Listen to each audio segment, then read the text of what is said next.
հենց պահել է բարդք արտահայտությունը եւ բարդք բառը։ Այս հատվածում աղոթողը անպայմանորեն պիտի ընկալի մեղքի իրողությունը, թե ինչ է նշանակում մեղք։ Դա ճշտի եւ սխալի սահմաններն են։ Ինչն է մեղքը, բարդք ունենալ չէ, այլ բարդքը չկարողանալ եւ չփակելու իրողությունն է, կամ խուսափումն է բարդքը փակելուց։ Ինչ է մեղքը, սկսում ենք նաեւ հասկանալ, որ սա ընդհանուր հիվանդություն է։ Ներողամտությունը միակողմանի չէ միայն, այլ գա աստվածային ներողամտություն մի կողմից, մյուս կողմից մարդկային ներողամտություն, այս երկուսի փոխհարաբերության մասին է։ Եթե կա ներում, կա խաղաղություն։ Եթե ներում չկա, խաղաղություն չկա։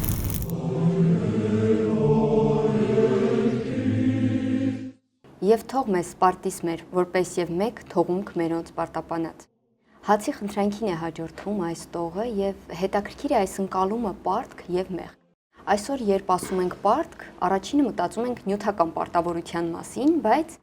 հետաքրքիր է, արդյոք պարտք ասելով մենք մեղք նկատի ունենք, երբ մենք մեղք ենք գործում, կարծես ասում պարտք լինենք։ Ես կարծում եմ արդեն դու եզրակացրիր այս զրույցը եւ քո ընկալումը շատ ճիշտ էր։ Կարևոր հարցերից մեկն է այս աղոթքի, դերոնական աղոթքի այն հատվածը, որ հիմնապես եթե ուզենանք հիմնական թեմատիկ մի բառ ընդունել, դա ներողամտության գաղափարն է մեզ տալիս։ Ներողամտությունը բնականորեն լինում է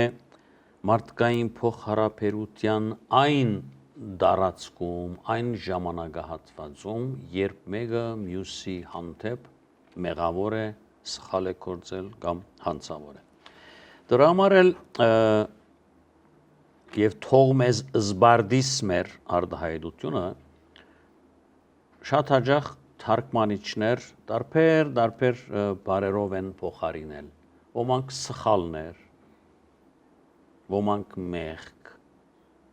բարերով են փոխարինել, ամփոխանակել։ Հանցանք, իսկ զուտ թարգմանական տեքստի այդպես կարճած խումբն էլ հենց պահել է բարդք արտահայտությունը եւ բարդք բառը։ Այս հատվածում աղոթողը անպայմանորեն պիտի ընկալի մեղքի իրողությունը, թե ինչ է նշանակում մեղք։ Տարբեր ընկալումներ ունենք մեղքի մասին։ Ես մի քանի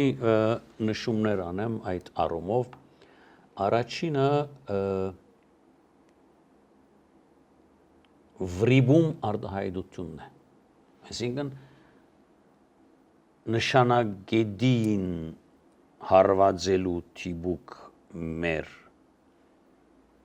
ջիքը, ճանկը, երբ վրիբում է։ Սա անշուշտ բարոյական առումով ես խոսում եմ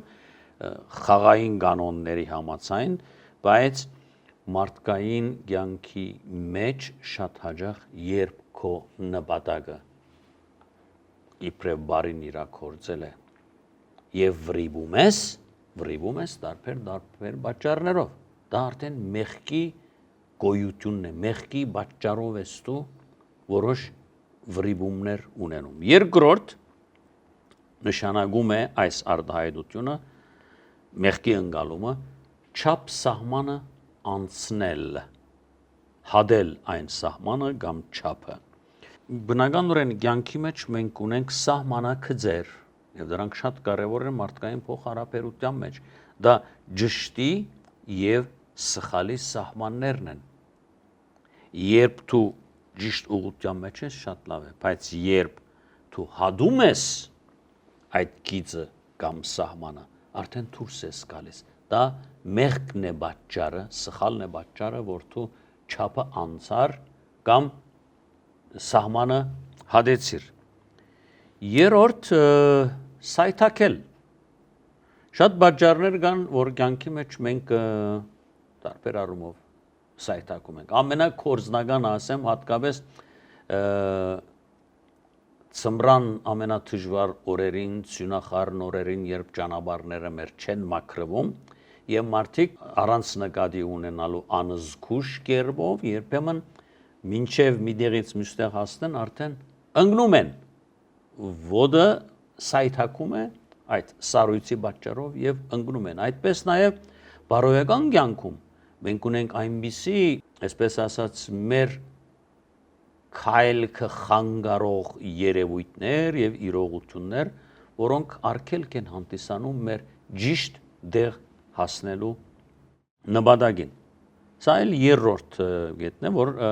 գոչվում է սայթակել։ Կա մի չորրորդ կետ անօրինություն, այո, այս բոլորիս համար ծանոթ բառ է, երբ օրենքի դեմ մենք գործում, մենք սխալ ենք գործում եւ դա մեր հանցանքի, սխալի եւ մեղքի պատճառն է։ Եվ սա լինում է կիդակցափար ենք մենք սխալվում։ Եվ սրա մեջ մեղքը մարդու շատ ավելին է։ Եթե օրինակի համար սառույցի վրա ընկա, որ իմ անուշադրության պատճառով էր, այնքան չէր, որքան եւ այլն եւ այլն։ Եվ որ կիդակցափար եւ կիդակցորեն ես անում այս բոլորը։ Հինգերորդ կետը բարդք հասկացությունն է, բարդքի ընկալումն է։ Այսինքն, ինչն է մեղքը, բարդք ունենալ չէ, այլ բարդքը չկարողանալ եւ չփակելու իրողությունն է, կամ խուսափումն է բարդքը փակելուց, սա էլ մեղք է։ Մարդու մեղքը գայանում է սրա մեջ։ Այսպիսով, երբ մենք սկսում ենք հասկանալ,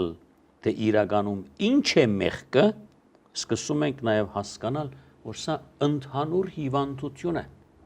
ընդհանուր ախտ է սա, որ վարակել է մեր բոլորին, եւ բոլորս կամ վրիպում ենք, կամ սայթակում ենք, կամ չափը անցնում ենք, անօրեններ ենք դառնում, եւ կամ մեր բարդքերը չենք փակում, սա այո մեղավորություն է եւ հանցաբարդություն է։ Այստեղ բնականորեն մեղքի եւ բարդքի հասկացության մասին, բայց հիմնականը այստեղ ամենակարևորը նա է, որ իբրև խնդրանք մենք Աստծուն ենք թիմում եւ մարդկային փոխհարաբերության օրինակն ենք նախ մեր աչքի առաջ եւ Աստծո աչքի առաջ դնում։ Այսինքն այստեղ ներողամտությունը միակողմանի չէ միայն, այլ գա աստվածային ներողամտություն մի կողմից, մյուս կողմից մարդկային ներողամտություն։ Այս երկուսի փոխհարաբերության մասին է շեշտը դրվում հիմնականում այս աղոթքում։ Տեսեք, մարդու աչքին արդակին հարկանքը, մարդու աչքին դու հարկանք ունես, քեզ տեսնում են հարկալից մարդ։ Իսկ Աստծո աչքում ներքին մեղսալիությունը, մեղքով լեցուն կյանքը կարող են անբաժանելի լինել իրարից։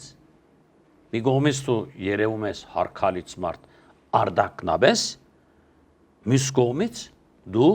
Աստծո աչքի առաջ մեղսալից մարդ ես։ Այս երկուսը երբեմն շատ հաճախ մեր մարդկային փոխհարաբերության մեջ անբաժանելի են լինում։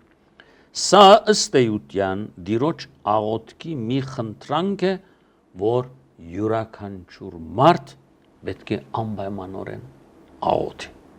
Պարոն Գաբուջյան, բայց սա պայման չենք դնում, չէ՞։ Մենք չենք ասում, որ մենք կներենք դու էլ ներիր, կամ դու ներիր, որ մենք ներենք։ Այստեղ չափաբաժինների հարց չէ այնքան, ինչքան նաև այնպես ինչպես Հիսուս իր խոսքում ասեց. Եթե ուզում եք, որ Աստված ձեզ ների, դուք էլ ձեր նմաններին, ուրիշների հանդեպ ներողամիտ եղեք։ Շատ հստակ կերպով Հիսուս արդեն իր այս խոսքը ավելի քեղեցկորեն բացատրում է։ Պայման է, այո, ներել ուրիշներին։ Պայման է, որովհետեւ մենք ստանանք ներողամտություն Աստծուց։ Եթե չենք ներում, ուրեմն անուղագիորեն կամ ուղագիորեն Աստծուն ասում ենք, Տեր, ես չեմ ներել, դու էլ ինձ մի ներիր։ Շատ հստակ կերպով սա է։ Այսինքն խնդրում ենք մեզ դատել մեր իսկ արած քայլերի հիման վրա։ Շատ բնականորեն դա մարդկային դարձյալ ասեմ փոխհարաբերության հարցն է, որ անպայմանորեն այդպիսին է, մի թադիր, որ Աստված էլ քեզ չթադի, ինչ ուզում ես որ ուրիշները քեզ անեն նույնը։ Այսինքն փոխկապակցված այսպես ալիքավորված այնքան քեղեցիկ իրար լրացնող մտածումներ կան Աստվածաշնչի մեջ, որ հենց այնպես չենք կարող մի դող առնել եւ այդ մասին մտածել։ Պիտի մտածենք յուրաքանչյուրի փոխկապակցության եւ շաղգապ ստեղծենք յուրաքանչյուրի միջեւ, որ մեզ համար Քրիստոսի ուսուցումները շատ ավելի բարձ դառնան։ Պարոն Գաբուջյան, եւ մի այսպիսի հարց. եթե մեզ թվում է, որ մենք ապրում ենք աստվածահաճո կյանքով, բայց այնուամենայնիվ չենք ներում, մենք ներում ստանալու հույս չպետք է ունենանք։ Ներումը ինչպես խաղաղությունը մեկն է եւ անբաժանելի։ Եթե գա ներում, գա խաղաղություն։ Եթե ներում չկա, խաղաղություն չկա։ Ով էլ լինես, ինչ էլ լինես, ինչ պաշտոնի, ինչ թիրքի, ինչքան էլ արդար լինես եւ մարդիկ քեզ վիրավորել են, եթե չկա ներողամտության ոգին, խաղաղասրտություն չկա մարդու կյանքի մեջ։ Այդպես մարդկային ներումը եւ աստվածային ներումը անբաժանելիորեն փոխկապակցված են միմյանց հետ։ Եթե քիչ առաջ ասի, դու ներում ես, Աստված էլ քեզ է ներում։ Մեր մերձավորների ներումը եւ Աստծո ներումը մեզ համար, ինչպես ասեցի, անբաժանելի են եւ փոխկապակցված միմյանց։ Եվ եթե մենք հիշեինք, թե ինչ ենք անում, երբ այս աղոթքը, այս խնդրանքը մեր շուրթերին է, կլինեին բահեր, երբ մենք չէինք համարձակվի այս խնդրանքը Աստծուն ներկայացնել։ Բահեր կան, որ շատ լավ գիտենք, թե մենք ով ենք եւ ինչեր ենք անում ուրիշների նկատմամբ, եւ հանգարց կանգնենք Աստծո առաջ եւ ասենք. «Դեր, ներիր իմ մեղքերը», այո, գալիս է քո հոգու սրտի խորքից, բայց երբ հիշես, թե ինչեր ես արել ուրիշներին, այս աղոթքը չէիր անի, որովհետև շատ գիտակցաբար պիտի հասկանայիր, որ Աստված էլ քեզ չի ներելու։ Տեսեք, Հիսուսի դարձյալ մեկ խոսքը, երբ տաճարին ընձա ես մատուցում, եւ երբ հիշեցիր, թե դու քո ընկերոջ հետ խնդիր ունես, որբեսի այդ նվերը ընդունելի լինի,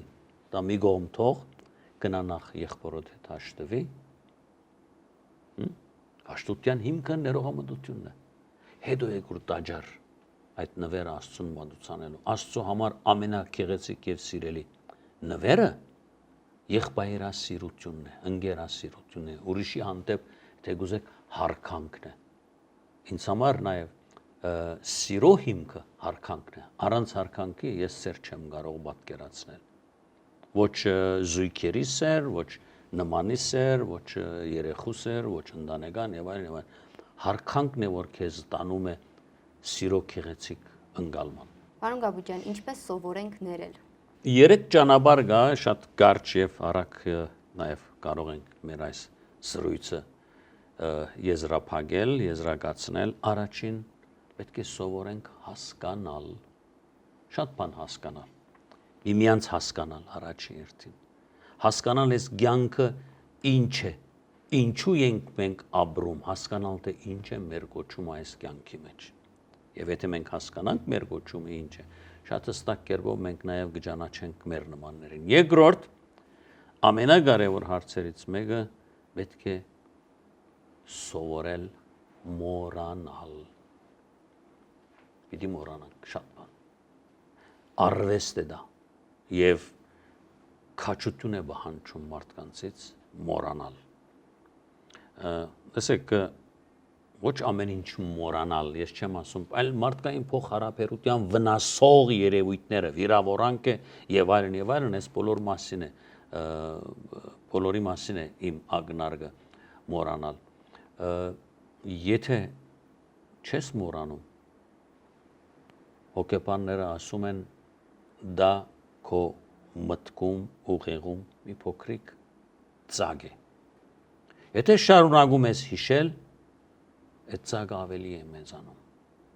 Եթե փորձում ես չմոռանալ եւ անդադար հիշել այդ մասին, դակնաբի վերածել, այդ ջեղքը չի կարող փակվել։ Այսինքն վնասում ես ինքդ։ Իհարկե վնասում ես, տակնաբում ես, խաղաղությունդ կորցնում ես, բայց երբ մոռանաս, այսինքն քո մոռացությունը քո թիմացինին մաքրում է, ոնց որ լողացնում ես երեխուն, մաքրում ես օրվա փոշուց եւ այլն, եւ դու ընդունում ես այդ անհատին իբրև քո սեփականություն։ Եվ երրորդ ամենակարևորը քրիստոնեական կրոնի հիմնական սկզբունքն է։ Պետք է սովորել սիրել։ Եթե մենք սովորենք սիրել, այս բոլորը իրենց տեղը կանգնի։ Շնորհակալ եմ այս գեղեցիկ զրույցի համար։